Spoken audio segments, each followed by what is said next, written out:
This week was a crazy week. Why? Because Microsoft would have raised Xbox Game Pass Ultimate from $20 to $30. And ever since that price increase, everyone was saying that this is Xbox Doomsday.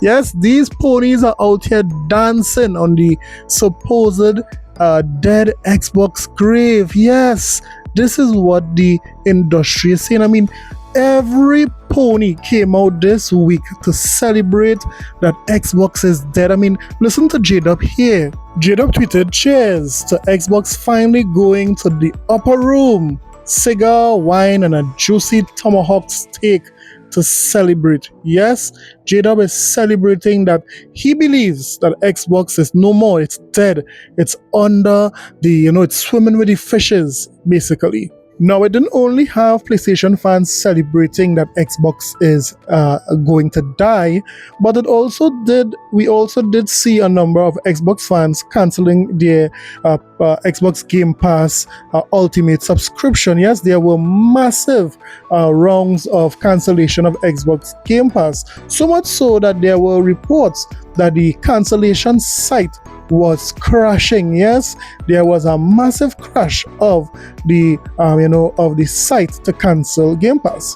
And then it had my opinions. Well, my opinions in the last video really did rub some Xbox fans the wrong way, in the sense that they were basically saying that I was not critical of Xbox doing this. Now, nowhere in the last video I agreed with the $30 price increase.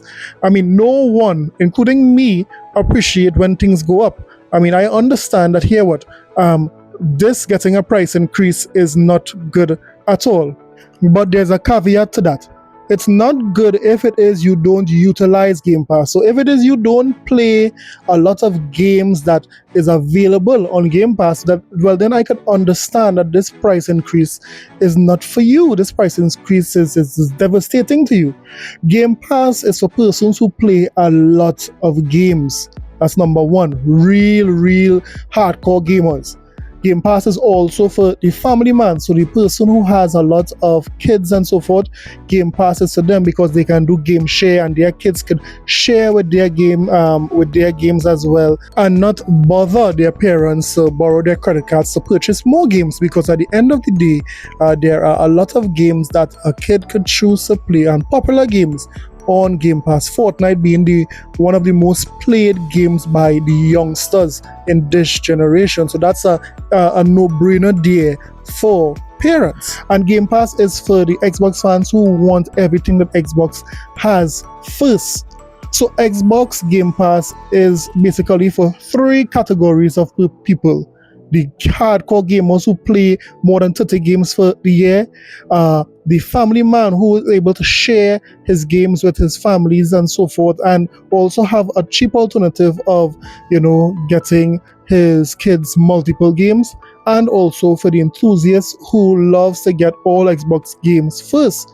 So if it is you do not fall into that category, I understand why it is you might be angry that Game Pass would have increased to $30. And guess what? You don't have to subscribe to Game Pass if it is that you Ultimate. If it is you don't fall into that category, then you can go to the lower tier. No matter what, you have to have some form of Game Pass because you need online, and the only how you can get online is if it is you get the very basic form of Game Pass, which is the $10 variant. So that is my stance on Game Pass. If it is you saying that this don't have no value, that would be incorrect, because at the end of the day, there are a massive value when it comes to persons who play a lot of games, parents, and those who are the enthusiasts of Game Pass. Now, there is a flip side to this coin again, because in the past, we know that there were protests against Microsoft increasing prices, and then Microsoft would have backtracked on, the increases that they were trying to push onto their consumers, and it worked. So if it is you do disagree with this price increase, then vote with your wallet. Yes, vote with your wallet as to what you would like to do. But I cannot say that here what Game Pass Ultimate has no value. That would be objectively false, because you can't say that there is no value with 400 plus games day one coming to Game Pass from Microsoft Studios, 75 games day one on Microsoft Studios, classic Ubisoft games, EA Play, and the Fortnite crew. You can't say that is not value. That is objectively false. But again, Ultimate may not be for you. In that case, then go to the lowest tier. And of course, don't worry about a thing. Cause every little thing is gonna be alright. Don't worry. I said don't worry about a thing. Cause every little thing is gonna be alright. Rise up this morning, all my baloney's gone. Yeah, that baloney is out of there, but he is not worried. But you know what's the craziest thing about this whole thing is that persons are now saying that Lina Khan was right. There are actual persons out there that are saying that the FTC chair at the time, Lina Khan, who was trying her best to prevent Activision Blizzard from being acquired by Microsoft, is saying that here what the reason why there are all these layoffs, the reason why there are all these price hikes is because of the acquisition of Activision Blizzard. And I'm seeing gamers all around Twitter is agreeing with her, and I'm watching them like,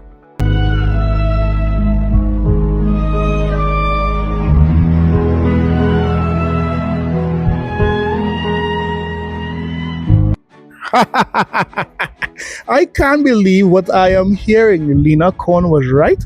Listen to this interview which all these ponies are posting up on Twitter to basically say that Lina Khan was right. Activision Blizzard is the one that caused all these price hikes. Public opinion is firmly on your side. Like, people are very much understanding that this was a bad merger and has gone poorly. I fully remember the general consensus of the gaming community around the time of this lawsuit was that the FTC's lawsuit was frivolous and that Activision Blizzard's a failing company. Microsoft will prop them up and save them and bring back all the great games we love and help the employees do good things. And that was the general idea. And people thought, oh, I'd love to get Call of Duty for a cheap price on Game Pass. And I remember all of the comments being mostly positive for this. And now, as the layoffs continue, the new games haven't been what were promised and the prices go up, people do understand what you were saying. And so I hope we can help hammer that home for future situations like this. People can remember they got burned before. This is a relevant example. Yeah, that totally. Yeah, honestly, sometimes the way I learn that Microsoft is doing another price hike or layoffs is that gamers start posting apologies to me on Twitter. And that's how I learn. I'm like, oh, I guess Microsoft must have raised the price again. Yeah, 100% agree. Although I do want to say, as someone in the gaming space, this year has felt remarkably good because of people outside of the wide consolidated titans. I think I use gaming as an example of what a competitive market can bring. People in gaming have a lot of opportunities to say, candidly, I'll go elsewhere, where they don't have in a lot of other industries. Like, for example, for cable providers, I have nowhere else to go. I'm completely consolidated. They can raise prices at will. But I do feel like EA and maybe even Microsoft in this case are going to get burned more than people think. They are finding consumers are not as trapped as they are in other industries. Yeah, it's a positive side to gaming, which keeps it exciting for me. But yeah, I do agree overall. And I know you have a time limit, so I just want to make sure there's anything else you want to discuss or say to the audience. No, great to be here, and my commiseration for the Xbox gamers, the Game Pass gamers who are suffering these price hikes. So this interview was with Lina Khan, basically saying that she was right, that the Activision Blizzard merger is the one that caused Xbox to raise their prices and have massive layoffs. So let me ask you this. Seeing that Microsoft was the only company that acquired Activision Blizzard, so that mean by your reasoning, it should only be Xbox who are raising prices and having layoffs. So then why did we see Sony have massive layoffs?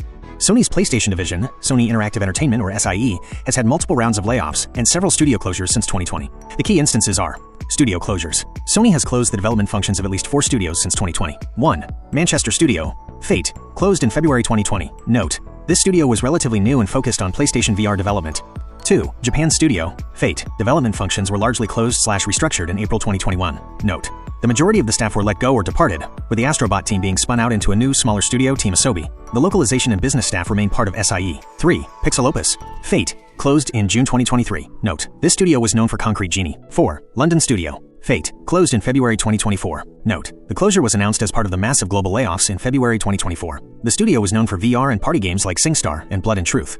Major layoffs. Sony has conducted multiple significant rounds of layoffs across various studios and corporate divisions since 2020. 1. Japan Studio restructuring, early 2021. The closing of Japan Studio's development was accompanied by the departure of a large number of developers. 2. Bungie layoffs, October 2023. Though acquired by Sony, Bungie operates independently. They laid off approximately 100 employees, around 8% of staff, in October 2023. 3. Global restructuring, February 2024. Sony announced a major reduction of its global PlayStation workforce by about 8%, which impacted approximately 900 employees. This round of cuts was widespread, affecting London Studio, closed in its entirety; Naughty Dog, Insomniac Games, Guerrilla, and Firesprite, with staff reductions; various SIE functions across the Americas, EMEA, Japan, and APAC. 4. Bungie layoffs, July 2024. Bungie had a second round of layoffs, cutting an additional 220 employees, about 17% of their workforce. 5. Ben Studio layoffs, June 2025. The studio announced a fresh round of layoffs, reportedly impacting about 30% of its staff, following the cancellation of a live service project. In summary, since 2020, PlayStation has closed 4 development studios, or their dev functions, and has had multiple distinct large-scale layoff events, 2021, 2023, 2024, and 2025, affecting thousands of employees across its first-party studios and corporate divisions. You see why some of you guys don't have critical thinking skills? Because if Lina is coming on the internet and saying here what the reason why we are getting all these price hikes and all these layoffs is because of the Activision Blizzard deal, then why Sony did the same thing? Why did Sony lay off multiple of their workers, close multiple studios, and they didn't acquire Activision Blizzard? So get out of here with that foolish argument. I mean, I can't understand how persons are getting away by saying all of this untruth. What about the price hikes? It's very clear that these ponies are saying that Microsoft is the only company, Xbox is the only platform that has price hikes. Yes, it's because of the ABK deal. Lina Khan was right. It is only Xbox who had price hikes. So then what do we do with this? Sony has increased the price of its PlayStation 5 consoles and its PlayStation Plus subscription service multiple times since 2020 in various regions. Here is a summary of the known price increases. PlayStation 5 consoles. The PlayStation 5 consoles, Standard/Disc Edition and Digital Edition, have seen price increases in most markets except the United States in 2022, and then a later price increase that included the United States market. 1. August 2022 price increase, excluding US. In August 2022, Sony announced a price increase for the PS5 in numerous markets globally, including Europe. E.g. PS5 Disc Edition went from €499.99 to €549.99. UK. E.g. PS5 Disc Edition went from £449.99 to £479.99. Japan, China, Australia, Mexico, Canada. 2. August 2025 price increase, including US and others. A later price increase was reported to be effective on August 21, 2025, which notably affected the United States for the first time, as well as being a second price hike in other regions like Europe. The reported increases for the US were: console model, original US price, launch, new US price, August 2025, price increase, PlayStation 5, Standard/Disc, $499.99, $549.99, plus $50. PlayStation 5 Digital Edition $399.99, $499.99, plus $100. Note: a previous price of $449.99 is mentioned in some articles before the 2025 hike. PlayStation 5 Pro launched later, $699.99, $749.99, plus $50.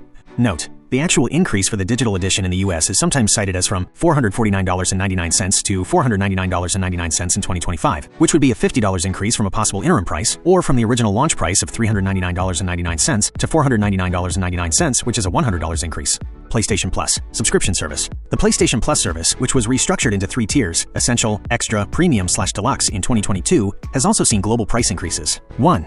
September 2023 price increase, global. In September 2023, Sony raised the price of all 12-month PlayStation Plus subscription tiers globally. The annual price changes in the US were: tier, old annual price, US. New annual price, US. Price increase, Essential $59.99, $79.99, plus $20.